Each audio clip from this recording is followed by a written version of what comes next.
ఆహా! ఏముంటుందండి ఈ చామదుంపల పులుసు. ఇది వండిన రోజైతే ఇంకో 2 ముద్దలు ఎక్స్‌ట్రా తినాలనిపిస్తదండి.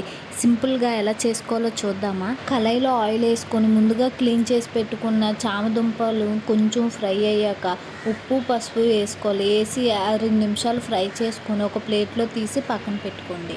కళాయిలో మళ్ళీ కొంచెం ఆయిల్ ఏసుకొని పోపు దినుసులు, కరివేపాకు, పచ్చిమిరపకాయలు, ఎల్లుల్లిపాయ ఏసుకొని లైట్‌గా ఫ్రై చేయండి. ఉల్లిపాయలు ఫ్రై అయ్యాక ఒక మీడియం సైజ్ టమాటాని తీసుకొని అందులో వేసుకొని కొంచెం మూత పెట్టి మగ్గనివ్వండి.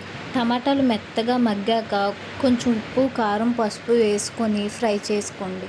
ఉప్పు, కారం మంచిగా ఫ్రై అయ్యాక ముందుగా నానబెట్టుకున్న నిమ్మకాయ సైజ్ అంత చింతపండు రసాన్ని ఇందులో వేసుకోండి.